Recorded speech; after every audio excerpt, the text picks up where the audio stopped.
Turned out OG voice Sama convinced them to let me keep my job. Welcome, otakus. The story opens with a commoner crying while a group of nobility laugh at him. One noble promises him a chance before he dies and asks for a magic spell strike. Despite trying, the man's magic only produces a weak flame. The noble mocks him, claiming this is the best a commoner can do, citing lineage, talent, and hard work as essential for magic, as taught by William Bordeaux. The noble then uses powerful fire magic, burning the man, who admires the flames despite the pain, wishing he had learned more magic. He wakes up to find himself surrounded by large maids, mistakenly perceiving them as giants. When he tries to defend himself with magic, he realizes his hands are small like a baby, accidentally blasting a hole in the castle wall. In public, the news spreads about the birth of the 7th prince of the Saloom Kingdom, Prince Lloyd, bringing joy to the kingdom. Meanwhile, the huge maids are surprised by the prince's magical abilities. 10 years later, the maids search for Prince Lloyd, who tries to sneak away in hopes to get some reading time, but encounters court officials instead. He asks the officials to keep his presence a secret from the maids, and one of them suggests going on a hunt as a condition to cover for him. However, the prince slips away instead. Another official reminds him that as the 7th prince, he's unlikely to inherit the throne, so they shouldn't waste time flattering him. However, he argues that this isn't entirely true, pointing out that Lloyd displayed remarkable abilities as a baby, like speaking shortly after birth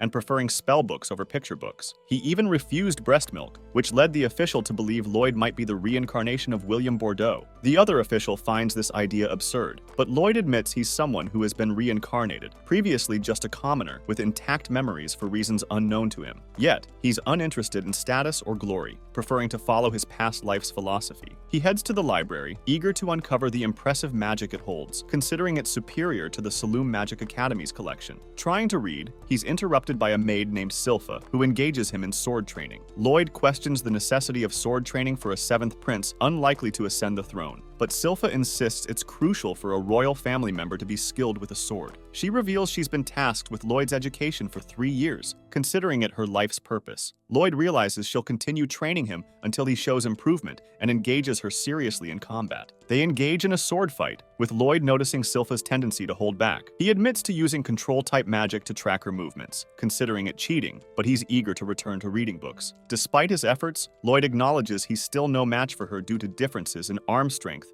stamina, and height. Even when copying her techniques, these factors disadvantage him, leading to his defeat. Determined to compensate, he cheats by using magic to lengthen his sword, enhance his physical abilities, and levitate. Now evenly matched, Lloyd impressively fights Silpha, attempting a finishing blow. However, she blocks it and suspects him of cheating, realizing he's using levitation and extending his sword's reach. Despite this, she admires his talent, especially his ability to use 2 spells simultaneously, a feat even court magicians struggle with. Lloyd is relieved she hasn't discovered that he was using 4 instead of 2 spells at the same time. Later, in the bath with other huge maids, Lloyd asserts he can bathe alone now, but Silpha knows he'll bury himself in books if left alone. Lloyd wonders why this is happening to him, prompting the maids to warn him of the forbidden library demon, claiming it will consume him if he doesn't behave. Confused, Lloyd learns the demon, named Grimoire, was sealed in a book after nearly destroying Saloom, supposedly housed in the castle's forbidden library. Silpha dismisses it as a fairy tale, insisting a sealed demon poses no threat, but Lloyd's trembling betrays his fear, earning him the maid's amusement. One of the maids offers Lloyd to sleep with her if he's afraid, sparking a fight among them for his attention. However,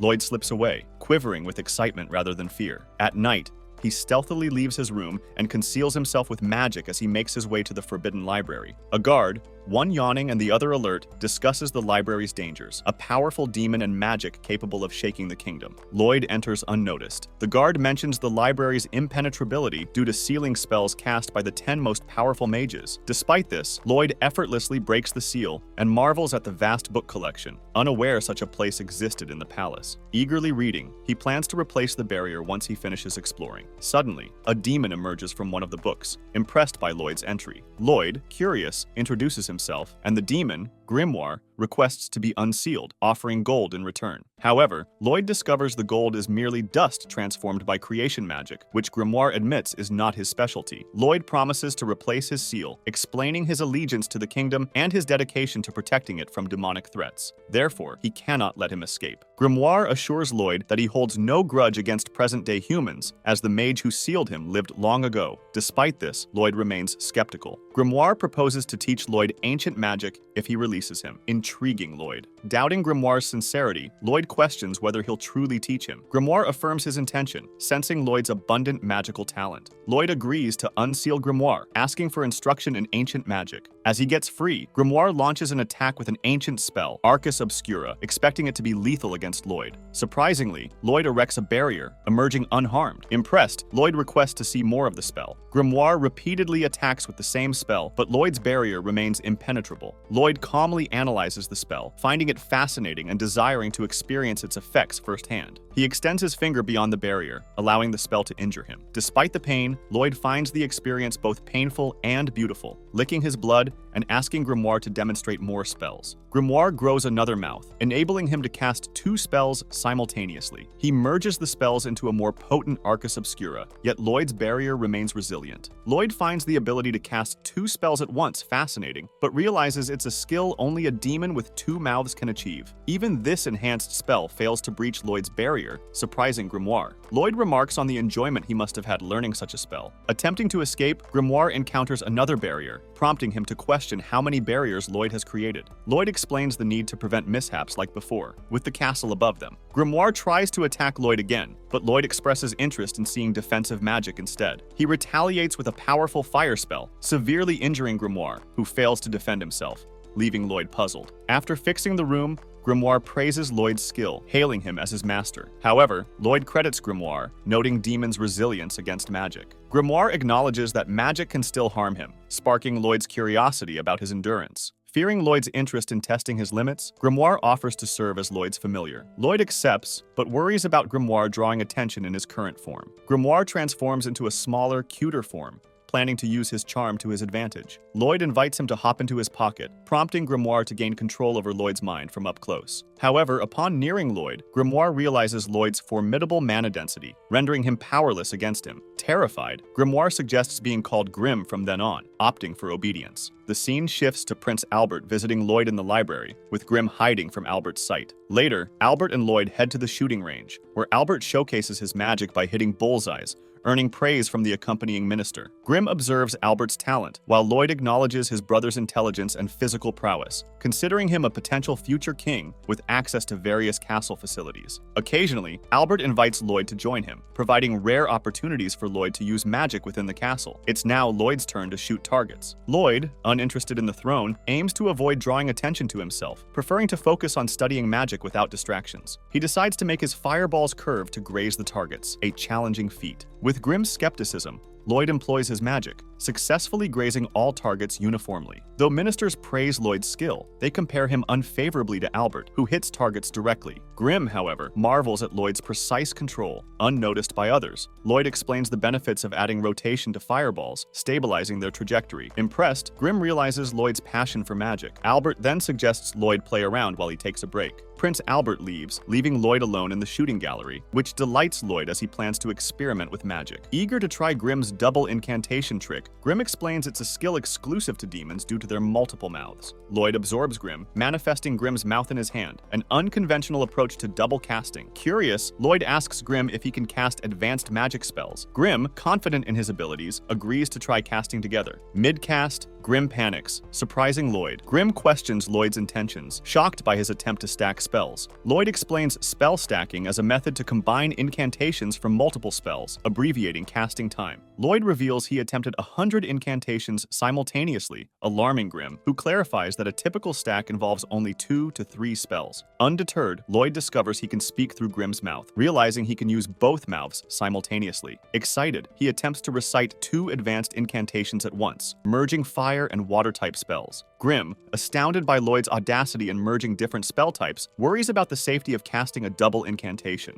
Lloyd fires the merged spell into the sky, and the scene shifts to Prince Albert conversing with ministers while enjoying tea. The ministers question Albert's favoritism toward the 7th prince, dismissing Lloyd as merely a talented child in magic. Albert defends Lloyd, arguing that they underestimate his potential. He highlights Lloyd's precision in grazing all targets equally, suggesting it might not have been accidental. Albert believes Lloyd could become a grand sage one day, foreseeing him as a valuable asset. The ministers acknowledge the logic in Albert's desire to secure the services of a grand sage, but Albert insists he simply wants to bond with his younger brother. As they discuss, they realize it's nighttime, indicating Lloyd may have already completed his shooting practice. Instead of hitting the targets, Lloyd's magic inadvertently destroys the shooting range, creating a hole through the sky with the night shining through. Panicked, Lloyd frets over fixing the situation quickly, but the hole miraculously closes on its own after some time. The following day, Grimm notices that news of Lloyd's mishap has made headlines, prompting Lloyd to read about an adventuring party's successful dungeon expedition. Intrigued by the idea, Lloyd decides they should explore a dungeon too. However, Grimm halts him, fearing the outcome of his disappearance. Lloyd reassures Grimm, creating a plant-based double of himself using an acorn. Explaining the double's construction,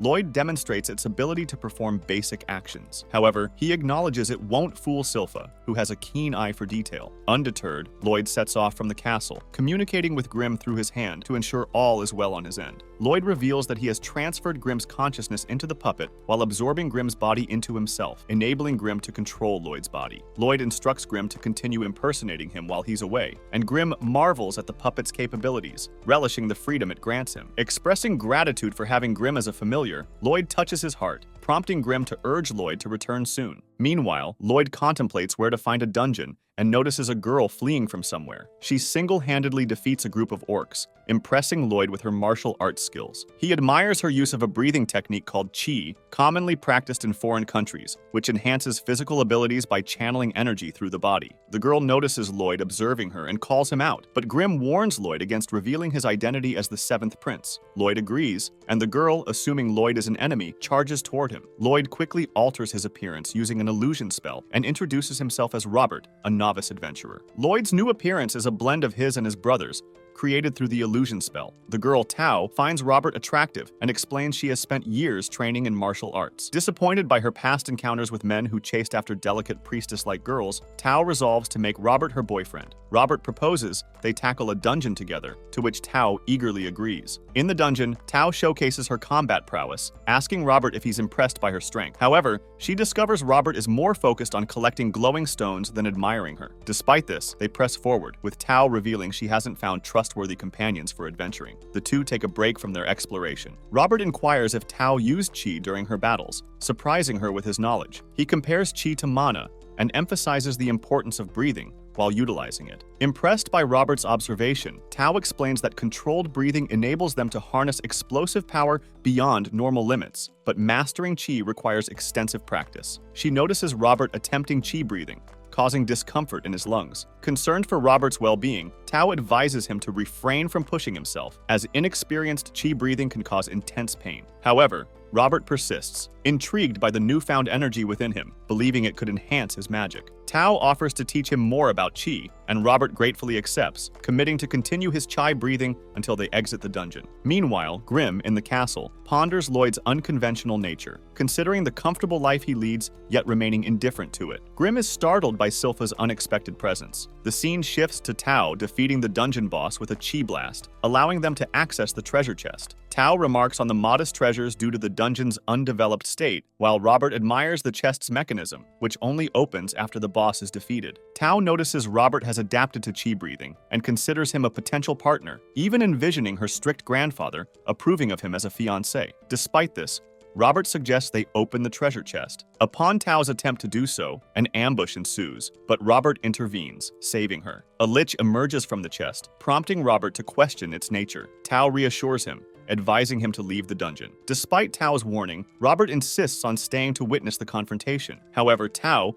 fearing for his safety, employs a Qi technique to propel him away. Though she expects it may cause some injury, she believes it's preferable to risking his life against the lich. Our useless seventh prince was sent flying by Tao's strike, away from Leech's showdown with Tao. Tao, determined to stall the lich, faces the formidable foe, bewildered by its presence in such a low-level dungeon. Aware that even A-ranked adventurers struggle against it, she resolves to buy time for Robert's escape. Meanwhile, Robert, airborne from Tao's strike, contemplates his lack of knowledge about Qi and dungeons. He erects a protective barrier and halts his flight, deliberating whether to re-enter the fray. Seeking Grimm's advice, Robert notices Grimm's distressed demeanor and hears Grimm's feeble plea to return to the castle immediately, promising to save Tao afterward. In the midst of battle, Tao fears for her life but hopes Robert has escaped. She attempts to slip away unnoticed, but the Lich recognizes her use of chi techniques. It reveals its routine for consuming souls and absorbing the abilities of adventurers who venture into the dungeon. Dismissing Tao as unworthy prey, it acknowledges Robert's evasion of its attack,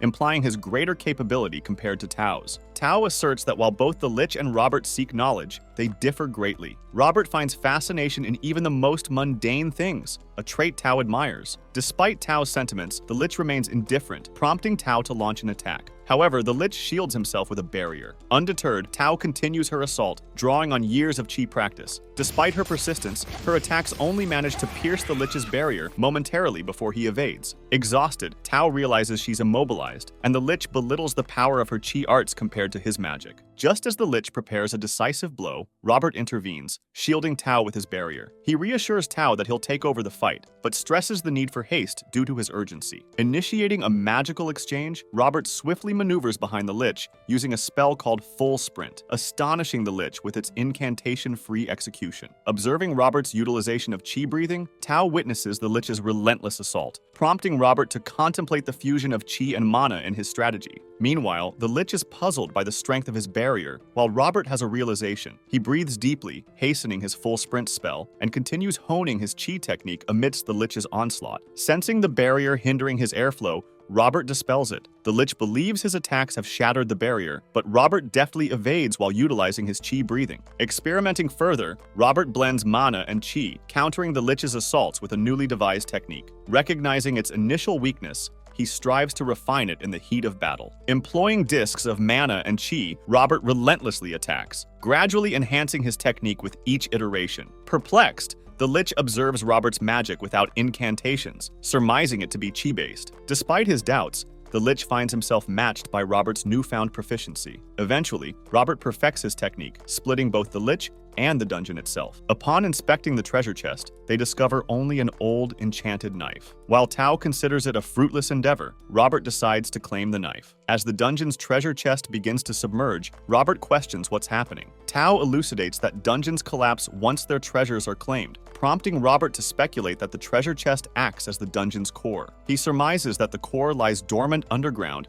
until a magical item is deposited, triggering its absorption and the subsequent growth of the dungeon. Additionally, failed adventurer's gear contributes to its expansion. As the dungeon nears clearance, it presents one of its assimilated treasures as a reward. While Robert retrieves the chest, Tao urges a swift departure. Robert explains his strategy of utilizing chi techniques against the Lich, citing amusement rather than any perceived slight towards Tao. In flight, Tao identifies the final technique as a chi blade, acknowledging her own inability to wield it. Determined to enhance her skills, she resolves to become more captivating to Robert, who departs for the castle. Tao ponders her future encounters with him, eager to leave an impression. The focus shifts to Lloyd's return home, where he notices Grimm's battered state. Grimm recounts a rigorous training session with Silpha, who mistakenly believed Lloyd had grown weaker. Lloyd consoles Grimm, revealing the underwhelming reward of a mundane knife. Despite the disappointment, Lloyd recognizes the knife's potential value, discovering its treatment with mana essence, a catalyst for enchantment magic, upon examination. Grimm raises the possibility of Lloyd delving into enchantments with the mana essence, but Lloyd clarifies that it's a more intricate process. He combines all the mana essence into a liquid, purifying it with a spell. Lloyd explains the composition of mana essence, consisting of oil, hematite, and silver, noting that hematite is derived from powdered monster cores. Grimm suggests utilizing the dungeon core, realizing they only lack oil and silver. Subsequently, Lloyd seeks silver coins from his father, who obliges, impressed by Lloyd's modest request of silver and not gold. The king wonders about Lloyd's intentions for the silver. After melting the coins, Lloyd sparred with Silpha, utilizing his full sprint spell to outmaneuver her and employing an earth spell to disrupt her balance. Despite his efforts, Silpha prevails. She then offers Lloyd oil, fulfilling their agreement despite his failure to land a hit. Silpha admits her previous concern over Lloyd's performance, but expresses confidence in his potential, envisioning him as a knight commander or even a sword master, given his prowess in both magic and swordsmanship at just 10 years old. After gathering the ingredients, Lloyd combines them and approaches Albert for a supply of weapons to test enchantment magic on. Albert, taken aback by Lloyd's request, consults his knights, who reluctantly relinquish their swords despite their skepticism about a 10-year-old's ability to enchant them. Undeterred by the knights' doubts, Grimm resolves to prove them wrong. Lloyd's initial attempts yield little success, with some swords breaking under the strain of multiple enchantments. By the next morning,